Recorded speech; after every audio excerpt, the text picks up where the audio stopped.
Hello, this is the Varside Pubcast. My name is Andy, and we're here tonight to have a little drink, have a little chat, and deconstruct Tottenham Hotspur Football Club, either literally or virtually. And joining us tonight is Simon. How are you, Simon? I'm all right. I'm hanging in there. I've got my non-alcoholic gin and tonic, which is probably not the week to give up drinking, but here we are. Yeah, we'll get through it. We'll get through it together. A non-alcoholic gin and tonic. Yeah, basically. What's going on there? I don't know. It's all falling apart. Whatever. Yeah, that's not good, is it? Life's awful. There's not enough. There's not even enough petrol to distill gin or something. Oh, what's going on? I know. And Sarah, how are you?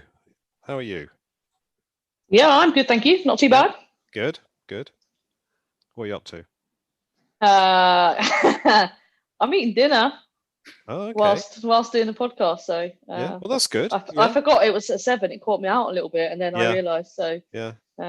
Every time you eating meet dinner me, on a podcast is a good thing, I think. Well, it's the Varside Arms, isn't it? So it's sort of allowed, and I've got a really nice lemon drink on the side. Right. So you also aren't drinking alcohol.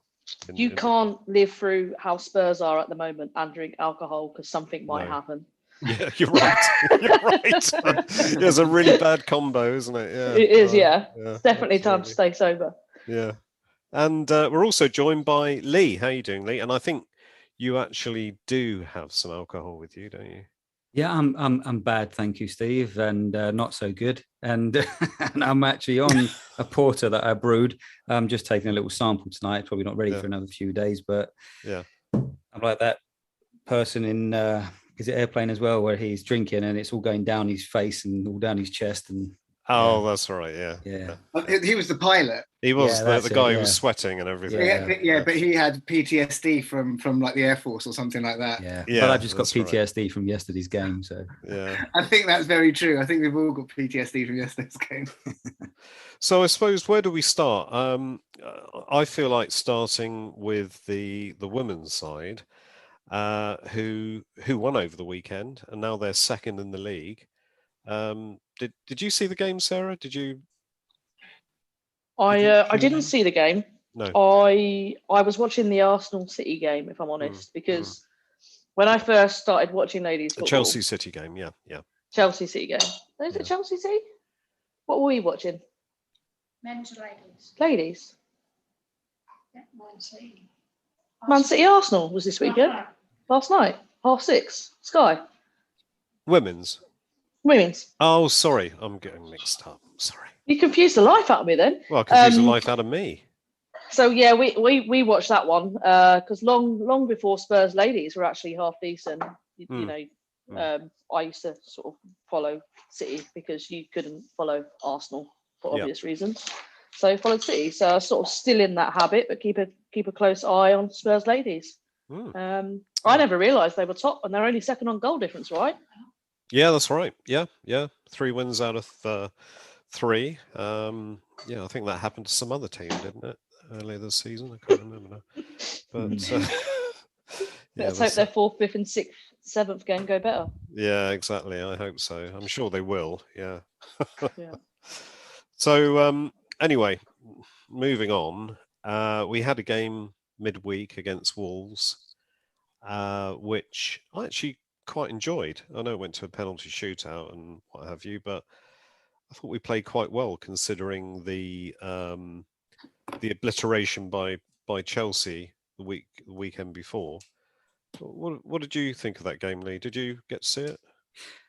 Yes, I did get to see it. I got to see some of it from more or less about the 80th minute because I was out that evening quite late at work, and so.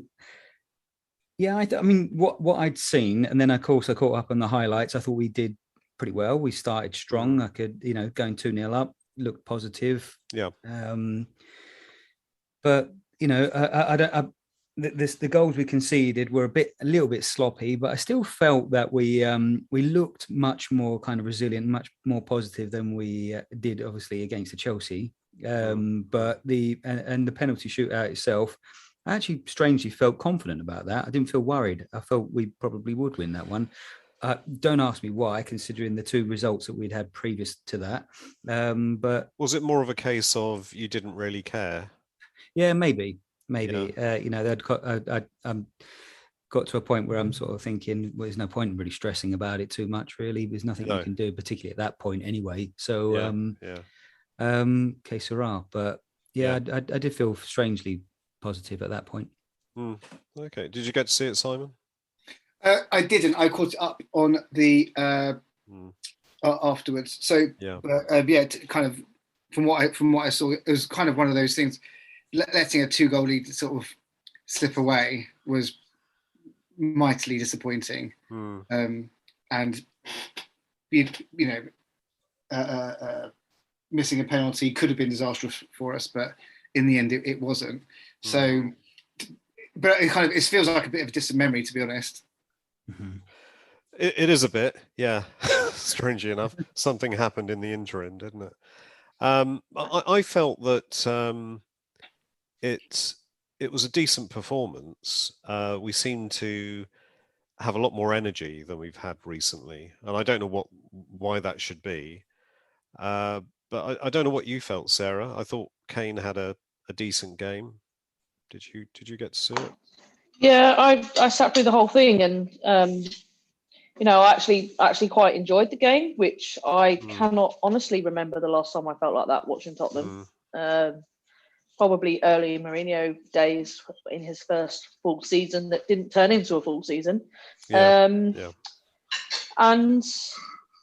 I felt a bit more positive going into the Arsenal game.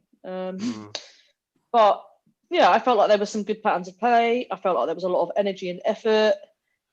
Same old soft underbelly that we seem to have at the moment. Which was disappointing, but coming out the other side and winning in a penalty shootout, take it, won't you, on to the next round? It might be our definitely. only success this season based on current performances. So I thought try and stay in it. I thought it was just a good, entertaining cup game. That does it for me, and we won. It's almost like no pressure, because it's a no pressure game, isn't it? Like the fans are not really interested until you get to the semi-final or the final. Like even the media are not really interested, and maybe it's just shackles off and get freedom to play without pressure on.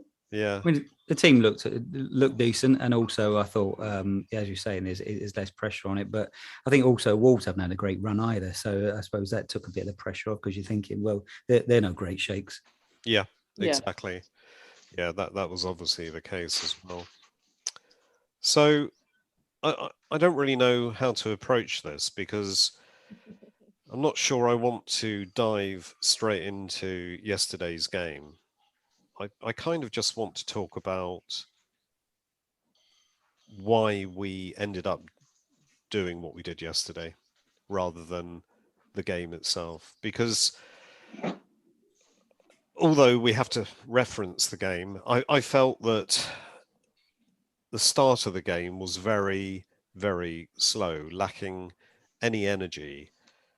And after watching that game during the week that had quite a lot of energy, you could argue, of course, they were tired, but I don't think that is the reason.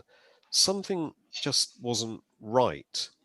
And we've been seeing this in previous games, even the games we were winning, things weren't quite right. And can anybody put a finger on that?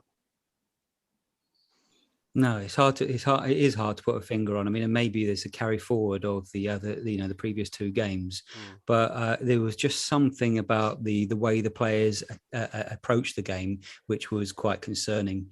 They look slumped. They look devoid of self-belief. They, not just the fact that the performance itself was shambolic, but they were dawdling in possession. Far too many long balls. I just didn't get what we were trying to do. We were wide open. I mean, I remember saying in our WhatsApp thread that basically Odegaard had the freedom of the park. So what was going on there is just it just was a very strange, subdued performance from our team when it's, in a huge derby like that, the very, very least you'd expect is them to get, to have some fight. Even if we went down fighting, people wouldn't be happy, but they'd take it.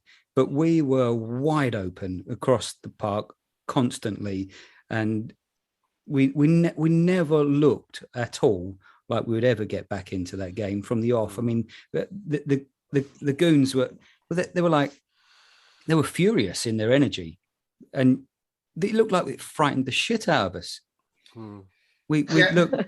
Do you think though that the basic tactic that Nuno had was, we vacate the midfield, we push further up, we play the long balls, we get Sanchez and Dyer to play the long balls up to us, and then it's almost an Allardyce kind of tactic where you just get as many players around the ball, so any nod-ons and what have you, pick up the second ball, and then you get closer to their goal. It seemed to be a bit like that, but of course, unless you get that absolutely spot on, but you still need defenders are going to lap it up. But you still need bags of energy for that as well, and there was nothing. You do. There was absolutely boggle energy or commitment, and we looked cowardly.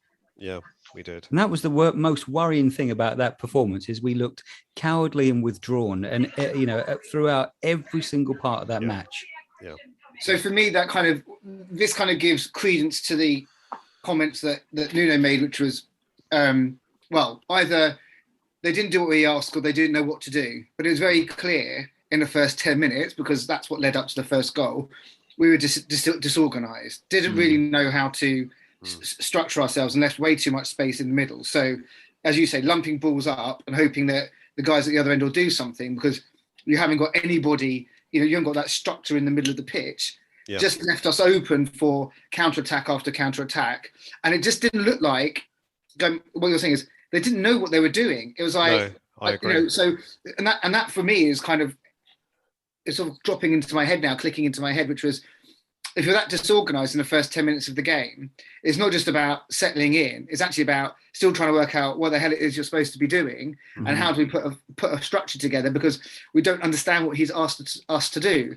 And then they get their first goal, and the pressure's on now. And now it's like, we still don't know what we're doing, and now we're 1-0 down, and then you're kind of in a bit of a downward spiral. Yeah. So I think, for me, it's kind of echoing what you're saying. Really, it's starting to make sense to me now, which is, if you bring these little things together, it kind of makes it clear why it was a bit of, what wasn't a bit.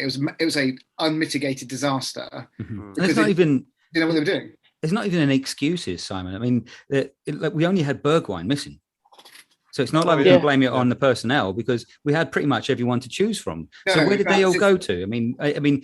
You look at Mora. Okay, he put a shift in. Perhaps Son scored his goal and he did all right. But the rest of them, I'm struggling to think. I thought Harry won next to 0 aerial battles. But he wasn't the worst. I mean, Harry, there were some things that he did that were okay, but I agree with you. He won, practically very few shots on target. That's very rare for him, though. He's normally pretty damn good at that. Yeah. And he was losing almost every header. And I just thought, this just isn't right. It's almost like he must be injured, or he's not playing to his potential, which is a bit worrying. I was thinking about this the other day on a walk about Harry, and when he burst onto the scene at Spurs, he was immediately a cult hero, because we were at 6s and 7s, and he scored that free kick at Villa and swan dive, and it almost, part of me almost wonders, like, he's powered by how much the fans love him. He's powered by how much he loves the club, and his passion, his desire, bringing all of that into play. Well, most of that is missing this season. The fans are a bit grumpy about his attitude over the summer. Frankly, if he wanted to go, he's going to be grumpy. He's still at Spurs. Throw into the fact our performances, our results. It's going to be really hard to get yourself up. And if half of the reason he wanted to do well and he was playing the amazing football and scoring the goals he was scoring is because he just really bloody wanted to win games for Tottenham Hotspur, and even 10% of that has dissolved because he's only human. I'm not digging him out. It's just the truth. Then this is why we're